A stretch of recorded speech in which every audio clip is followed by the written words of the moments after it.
I think they chose it for me to come to Austin, Texas. He asked me, "You been there before?" I say, "No, hell no, I never been there."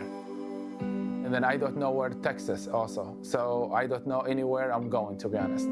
I need to go to a country who believe in me, to open a new chapter of my new life. When people think refugee, I'm one of them. People don't identify me, I identify myself. Hello, my name is Qusay Hussein. I'm 29 years old. And then right now I'm studying at UT, the University of Texas. Austin is the amazing city. You don't see a lot of borders here to find friends. For example, if one day I don't go there, people text me, "Where are you today?" Because America, how much they give me, I will give back to this country. To be honest, everything back to the community, to the society. I hear anti-refugee in the news, make me sad.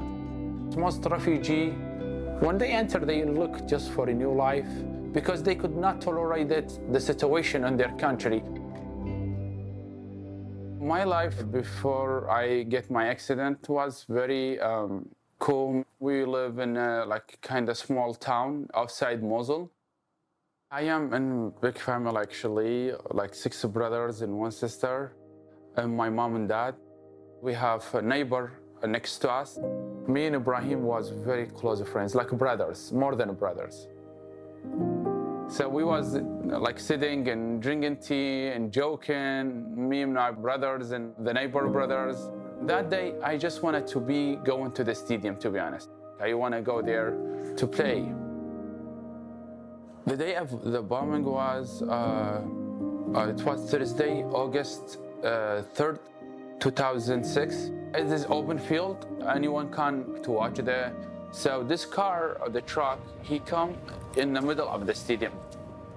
And then he smiled, and then he looked left and right, and then he pushed his hand on the horn. When the explosion happened, I flew into the air. My face come to the ground before my body.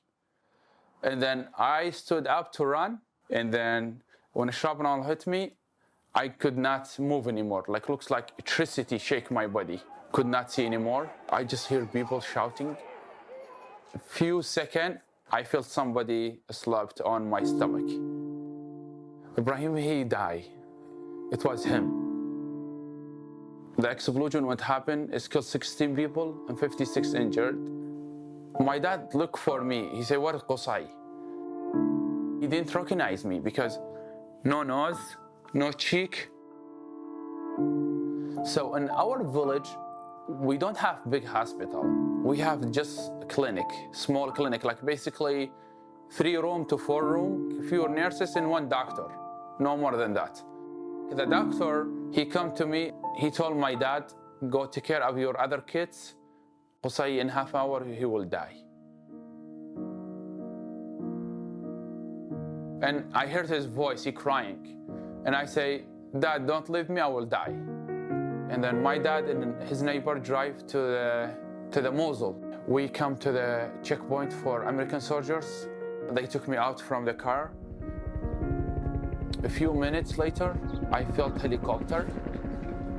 When they come to the ground, I heard a lot of people shouting in English, and then I went in a coma for 12 days. When I woke up, I don't know where am I.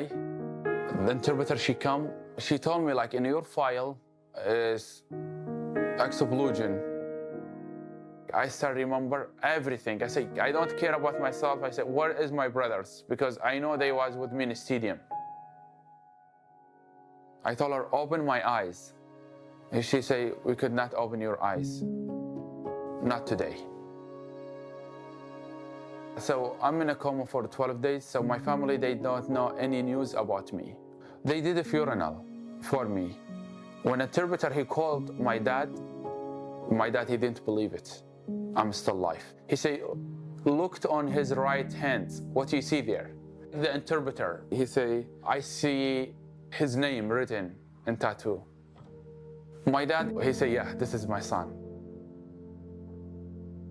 When we arrived to home, my dad, he kind of like told everyone, when you see Qusay, you will shout or cry. Don't scare him. I need you to act normal. Don't do anything ridiculous. They crying silent. They don't want to make me to hear their crying. So 3 of his son injured in a room. Luay, Uday, and me. My dad, like, he does not sleep in the night because he just watch us if we need anything. We were not able to go back to the base for treatment. The road was dangerous. 2006 and 2007, it was very ridiculous years for Iraqi people. By the control Iraq that time. They targeting like basically civilian people. Pain, a lot pain. Without medicine, I could not sleep. Thinking a lot what my life will be.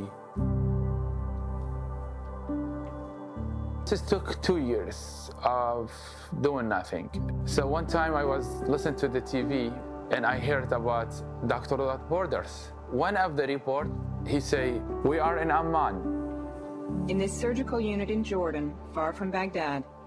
You could call this phone number, you see it down on the screen. Oh hell, I could not see it. And I ran to one of my brother, he dialed on my phone number, and then I called. 11 days later, I think, I get message, Qusay, congratulations. Doctors Without Borders, they approve you, so we need to make passport as soon as possible. I'm like, I'm a dream or this show. I was so happy. It's just amazing. So when I went in Amman, we met Dr. Ashraf. Dr. Ashraf started reading the report, and then he say, oh, Qusay, you were not able to see. That time, I confirmed I'm blind. So, What did you feel? devastated. Like the hopes is gone. I don't want to be alive anymore. So I went, wash my body, start pray, crying. So I said, God help me. I said, this is, I'm gonna test. I will pass the test, I'll fail the test. In Jordan, Amman, I did over like 35 surgery. Dr. Nasser, he worked for me like tirelessly to help me. First of all, my eyelid not correctly, so he helped him to lift him up, and then the nose, he built it. The 3 years I spent with Doctors Without Borders in Amman is the most beautiful years for me. All the doctors, they're amazing. Nurses and people, they are all of them amazing, wonderful support.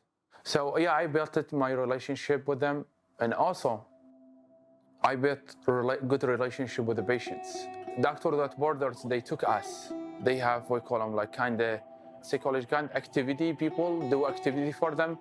So they took us to the .C.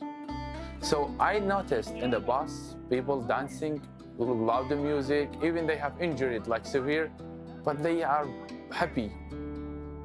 When I saw those things, I started analyzing. How about if I do that every week? So I asked my friends, who like go next Friday to the Aqaba or Batra or visiting Bark or stuff like that? So I started doing that every single week, going there to the different places in Amman. The happiness, the smile, the places they visit, the picture they share, the pictures they send to their family. See, we went these places. I start feeling independent with my friends, and I start navigate the downtown of Amman on my own.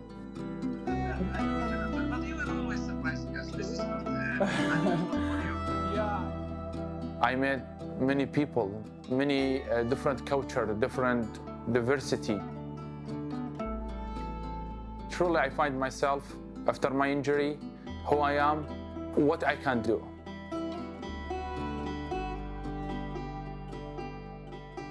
My main goal is to get education, to start speaking English, to learn a new language, open a new page for my new life. I did apply for refugee status. My family was scared when I tried to come to the United States, especially as my dad, he rejected the idea completely. Beginning when I settled in the US, I was like, I wished I listened to my dad, because it was difficult for me. I spent many also nights crying. It's not easy. And then my caseworker bring me food. I told him I need to be out. I need to see human reaction. I need to be seeing people because I feel like tired from sitting here just by myself. He took me one of the stores. I heard a lot of people talking, so I thought I'm in heaven. After that, he registered me with the church, with the organization called Interfaith Action of Center, Texas. They teach refugee to learn English. And then after 4 months, I started able to communicate in English. And then I moved to the Austin Community College for ESL. When I took GED, I was very hesitant to take it because my English is not that great. And I get the second high scores in the region. From Iraq is hoping to make a difference, with his first step being going to college here in Austin. And he's sharing his... After I finished my GED in 2016, I started working for my associate. Each one of us have something to learn and something to teach. In the fall, I will transfer to the University of Texas to pursue a bachelor's degree in psychology.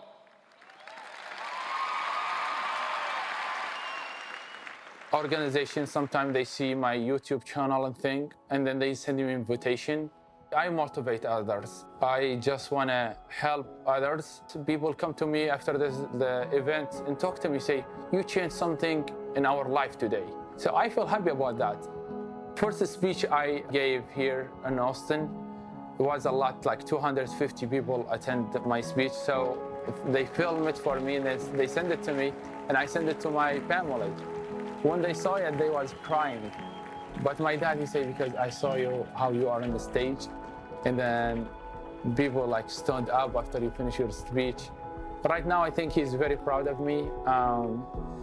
And I'm trying, I promise him to get my PhD, because I told him when I left, I said, one day I will be doctor. So I'm still on my promise for him. I wish God give him long life. He see my graduation and graduate with my PhD.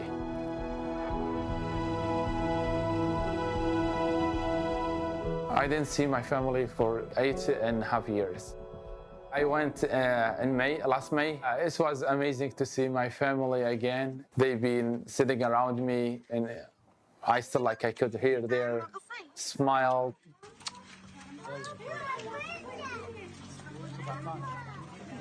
My dad, he told me, for example, 1 month, they just eat tomato paste with oil. House of my dad, one of them get bombed. Thank God they barely made it.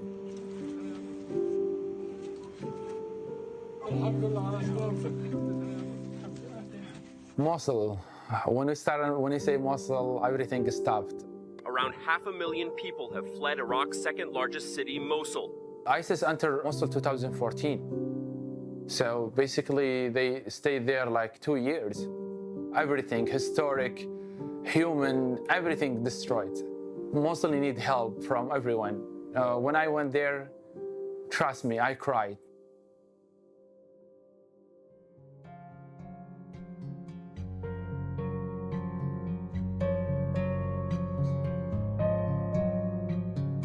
At the University of Texas, I'm studying psychology. So far, it was amazing, but it's a huge place. I think people with sight, they get lost inside it. The visual impaired people, it takes 2 hours, double from regular person. For example, like the books. If everything I will find excuse for myself, I will never succeed. The difficult for people with disability, if they get isolated from the society, this one will kill him. The society, you could lift you up, you could make you sink in the bottom. Doctors Without Borders in Jordan, they give mental health care as well for patients.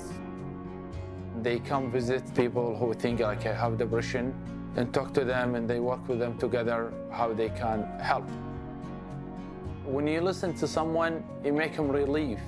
I thought this is a good way to help others, so I decided to become a psychologist. My biggest dream is to get my PhD and go back to Doctor Without Borders in Amman and work as psychologist. I was patient, and then right now turn back doctor is something that will be just amazing. I want to tell every person in the entire world, I hope you want to be something great.